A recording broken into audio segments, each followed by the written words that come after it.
നമസ്കാരം, കൊട്ടാരക്കര മീഡിയയിലേക്ക് സ്വാഗതം. സ്റ്റാലിന്റെ മധ്യസ്ഥത ഏറ്റില്ല, ചേട്ടനനുജന്മാർ തമ്മിലുള്ള പോര് മുറുകുന്നു. തമിഴ്നാട് സർക്കാരിനെ ബാധിച്ച സൂര്യഗ്രഹണമാണ് മാരൻ സഹോദരന്മാർ തമ്മിൽ നടന്നുവരുന്ന കലഹം. ദ്രാവിഡ നാട്ടിലെ ഏറ്റവും വലിയ രാഷ്ട്രീയ സാമ്രാജ്യ വ്യവസായമാണ് ഇതുമൂലം തകരാൻ പോകുന്നത്. ഈ വീഴ്ചകൾ സംഭവിച്ചാൽ DMK പാർട്ടിയുടെ അടിവേരുകൾ ഇളകുമെന്നത് ഉറപ്പാണ്.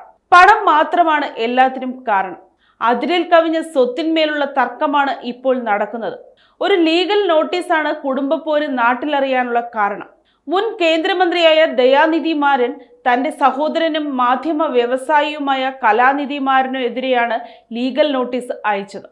കോർപ്പറേറ്റ് ദുർഭരണമെന്നാണ് നോട്ടീസിൽ. കുടുംബ കമ്പനിയായ സൺ TV നെറ്റ്വർക്കിൽ കലാനിധി മാരൻ വ്യാജ ഓഹരികൾ അനുവദിച്ചു എന്നതാണ് പ്രധാന കാരണം.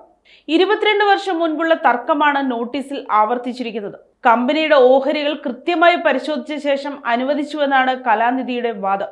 മുഖ്യമന്ത്രി MK സ്റ്റാലിൻ തന്നെ സഹോദരന്മാരുടെ തർക്കം തീർക്കാൻ ഇടപെട്ടതും മധ്യസ്ഥത എങ്ങും എത്താത്തതുമാണ് നിലവിലത്തെ പ്രശ്നം.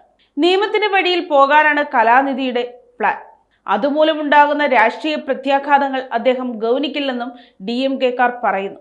ഇക്കാണുന്ന സ്വത്തും സമ്പത്തും ബിസിനസ്സും ഒക്കെ മാരൻ സഹോദരന്മാർക്ക് ലഭിക്കുന്നത് പിതാവ് മുരശൊല്ലി മാരനിലൂടെയാണ്.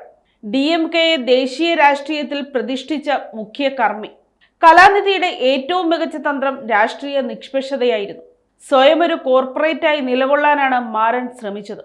മാരൻ സഹോദരന്മാർക്കിടയിൽ കലഹം മൂർച്ഛിക്കുമ്പോഴും ദയാനിധി ഇപ്പോൾ നടത്തുന്നത് രാഷ്ട്രീയ ചൂതാട്ടമാണെന്നാണ് DMK നേതാക്കൾ പറയുന്നത്.